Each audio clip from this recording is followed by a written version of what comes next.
Oiê, tudo bom, gente? Beleza? Vamos lá para mais uma aula?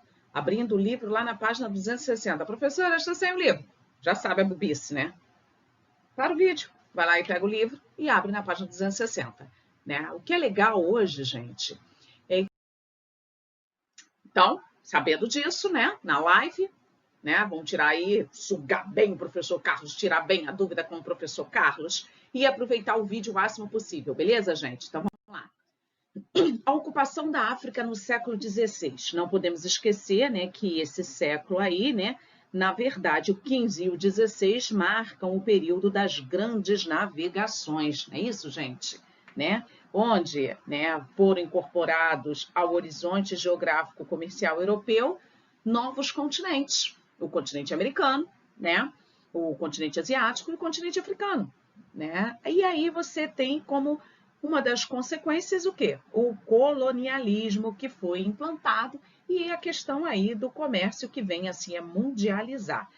Não podemos esquecer que foi a Ásia, a América, né, e o continente africano que teve despertou o interesse aos colonizadores. A Oceania não, tá legal, gente? A gente não pode esquecer disso. Bem, esse desenvolvimento comercial, né, ou também chamado de capitalismo comercial, eles simplesmente fundaram aí feitorias, né, dentro aí no continente africano que eu coloco aí para vocês, né? Esse mapa aí da ocupação da África no século XVI. Podem reparar, né, que você tem aí a ocupação pelos árabes. Observem só, olha, essa ocupação aqui pelos árabes, aqui é bem ao norte, né, bem na parte setentrional do continente africano. Você também tem trechos aí, né, dos franceses, né? Nós temos aí parte aí dos franceses também, a gente não pode esquecer que aqui, ó, o francês, beleza, gente? Pequenininho, mas né? Tá aqui acordado aqui, né? Vamos lá. Temos também a presença aí dos holandeses, tá? Aqui nós temos a presença dos holandeses, ok? Temos também, né, depois, né, os ingleses, esses aqui, né? Vamos lá. Seria essa aqui, você tem o inglês aqui, beleza, gente? Né? Tem uma parte também do inglês aqui, tem aqui seria o francês e aqui o inglês, né? O holandês e o inglês. Temos também depois, né? Os portugueses, chegando, né? Dominando, arrasando, beleza? Né? E aí, os estados africanos aqui em lilás, beleza, gente? E o Império Otomano, né, tomando conta aí todo esse trecho aqui. Ok, gente, então eu mostrei aí para vocês. A África, ela acabou, né, ela teve a função aí de papel como principal fornecedora, não podemos esquecer, infelizmente, da mão de obra escravizada para a América, né? Se a gente sabe disso, tanto é que o Brasil tem uma grande influência afrodescendente, não podemos esquecer disso. Então, no século XIX, né, com o desenvolvimento do capitalismo industrial e da crescente necessidade de matérias-primas, o que os colonizadores fizeram, gente? Os europeus transformaram a maior parte do continente africano, né, aí em colônias europeias, onde elas os forneciam matéria-primas, certo? Bem, eu tenho aqui essa divisão do continente africano, né, para vocês, que é o que eu estava falando, que é a Conferência de Berlim, que ocorreu em 1884, né, onde os colonizadores europeus, afinal de contas, eles, né, estavam com a industrialização bombando, havia uma concorrência acirrada entre eles e eles tinham a necessidade de obter uma quantidade maior de matérias-primas, como eu já disse. E aí, essa questão da partilha da África, da divisão do continente, né? Esses europeus, os colonialistas, simplesmente fizeram a conferência, convocaram a Conferência de Berlim em 1884, onde eles decidem o quê? Bom, quem vai ficar com que posse aí, com que pedaço do território, tá? Então, esse reconhecimento, né, por cada território ocupado teria uma autoridade representando o país que tivesse conquistado. Nessa conferência aí foi estabelecida regras para evitar conflitos entre as potências. Oh, presta atenção, regras para evitar conflitos entre as potências, entre os países europeus, tá, gente? Né? Lembrando bem disso. Não entre a população, os nativos que lá já estavam, não. Presta bem atenção. Então, essa apropriação, né, onde as potências invadiram territórios africanos, transformaram aí esses territórios em colônias, né, obtendo aí de forma indireta as feitorias que passaram a controlar, então, de forma de tendo um controle formal. Essa apropriação ela foi marcada por submissão, tá? Onde, né, se estendia para uma vasta região da África Ocidental, a gente não pode esquecer disso, beleza? Então, nós temos aí possessões britânicas, né? Essas possessões britânicas estavam justamente aqui no sul do continente africano, ou seja, na porção da África do Sul, tá? Temos aí as possessões francesas, que seria mais aqui, ao parte norte setentrional, tá legal, gente? As espanholas, nesse trecho assim, mais ou menos, beleza? Também algumas porções aqui. Os portugueses, né? Essa região aqui, tá? E também aí até os turcos, tá, galera? Os turcos nessa região aqui, né? E aí você tem os reinos tradicionais africanos, que é a maior porção aí, tá legal, gente? Você tem dentro dessa área aí uma divisão. Quando a gente fala no neocolonialismo, que é a divisão aí, né? Ele vem a gerar um certo impacto.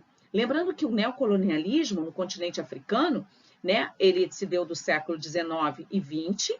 Não fique achando que nem tudo não foi exclusivamente negativo, houve um lado aí positivo dentro do neocolonialismo, não vamos pintar o monstro aí tão horroroso, porque, gente, como haviam alguns interesses dos colonizadores, eles fizeram algumas benfeitorias, mas, na verdade, essas benfeitorias estavam relacionadas aos colonizadores, não aos nativos, que foi a questão da implantação de ferrovias e rodovias, tá?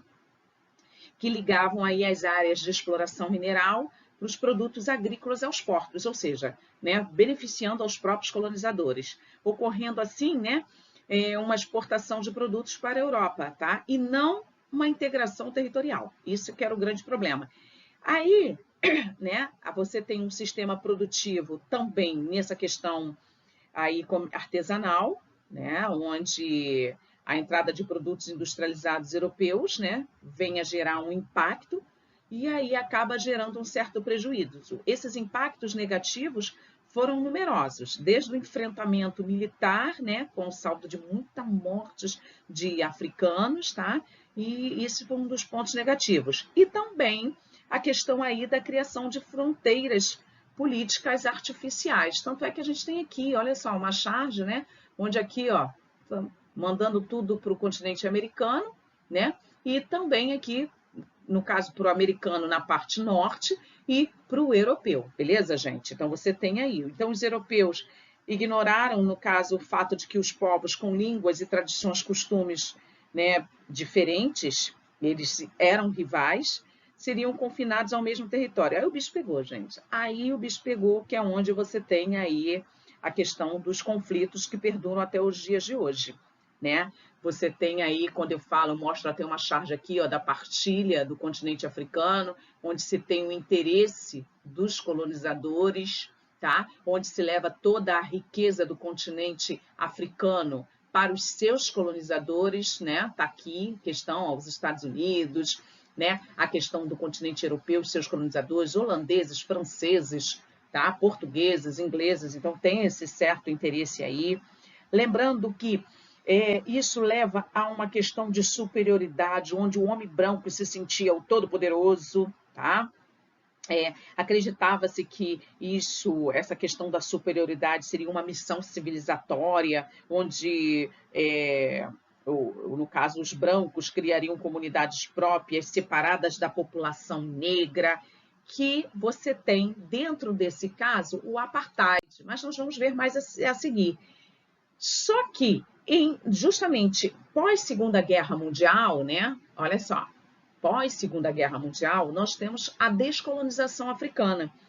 A descolonização africana, né, logo depois que terminou a Segunda Guerra, ela só ocorreu em 4 países, tá? Existia apenas em 4 países do continente africano, que era, no caso, a Libéria, a Etiópia e o Egito e a União Sul-Africana, tá? Então, esses aí eram os países justamente que, no caso, ao terminar a Segunda Guerra, esses 4 países já eram independentes. Então, a independência desses países era apenas formal, tá? Isso aí, havia uma influência política, econômica e militar justamente da Grã-Bretanha e a Libéria dos Estados Unidos, tá legal? Em 57, começa a questão aí das antigas Costas de Ouro, que é a Gana, ocorre em 1957. Depois, a descolonização dos países africanos, vamos pegar no geral aí, gente, não aconteceu de forma pacífica, não. Não fique achando que foi, amor, amor querido, não, tá? Na verdade, né, essa independência foi obtida por longas lutas, lutas armadas mesmo, tá? E aí, muitas mortes. E existem conflitos, vocês vão ver nos percursos mais à frente, conflitos que perduram até os dias atuais, tá? São conflitos longos mesmo, e que gerou consequências, né? Porque lembra que eu falei no slide anterior, né, que os brancos se achavam que tinha uma missão civilizatória, ou seja, como se os africanos não fossem civilizados, não possuíssem cultura, né? Eles criam a questão aí da política do apartheid, que é a questão do racismo, onde negros e brancos não podiam dividir o mesmo espaço. É uma ignorância. Olha aqui, eu botei até uma imagem para vocês, os bancos, os ônibus, tá? As praças, era especificado, branco sentaria e vinha escrito nos bancos, nos assentos, especificando que brancos eram aqui, negros eram ali, tá? Então, um exemplo cruel e violento justamente do racismo aí. E a gente pode colocar em destaque a África do Sul, né? Que foi um país que se manteve sob esse regime oficial de segregação até, gente, realizadas aí, até 1994, quando Nelson Mandela, né, foi eleito presidente negro do país. Antes disso, como eu falei, tá, a minoria branca, tá, detinha o poder político e econômico. E engraçado, olha que aberração, eles eram parados por leis, né, conhecidas aí pelo nome de apartheid, que eu botei para vocês, tá? Onde a maioria negra e o restante da população, formada por outras etnias e povos, não tinham direitos nenhum. Essa lei, né, sustentava que havia uma proibição, né, do casamento interracial. Gente, é uma coisa assim absurda, né? Havia uma obrigatoriedade do registro da raça na certidão de nascimento.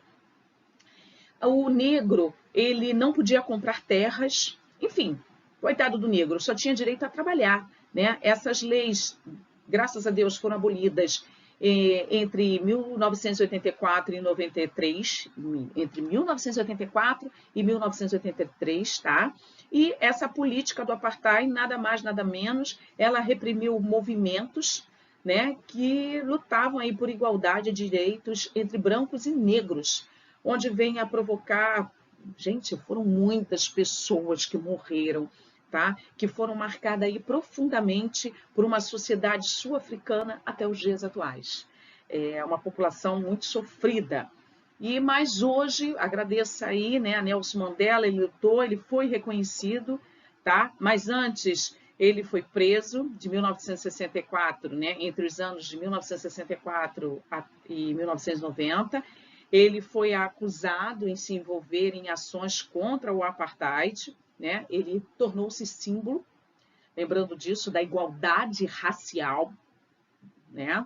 Ele teve um papel de liderança na luta pela igualdade, ele ganhou o Prêmio Nobel da Paz em 1993, e Nelson Mandela, né, ele se manteve aí reconhecido como o que buscou, o que conquistou a liberdade e os direitos dos negros, né? E, infelizmente, ainda né, nos deparamos com determinadas situações ridículas e sabemos que todos nós somos iguais. Não é a cor da pele que vai dizer quem é melhor ou quem é pior. Todos nós somos iguais, não é isso, gente? Mas, infelizmente, Nelson Mandela nos deixou em 2013, mas nos deixou um grande legado, que é a questão dos direitos, né, para todos, independente da etnia e da raça. Somos todos iguais. Beleza, gente? Então, lindos e maravilhosos, vamos pegar, rever esse vídeo quantas vezes for necessário, dar uma lidinha lá no livro com calma e, em seguida, fazer os exercícios da página 266 e 267, os números 3, A e B, e o 4 e o 5, para corrigir na live lá com o professor Carlos. Tá legal, galera? E, lógico, claro e evidente, tá? Vocês poderem aí tirar todas as dúvidas com o professor. Um forte beijo, um forte abraço em todos vocês e um beijão. Fui!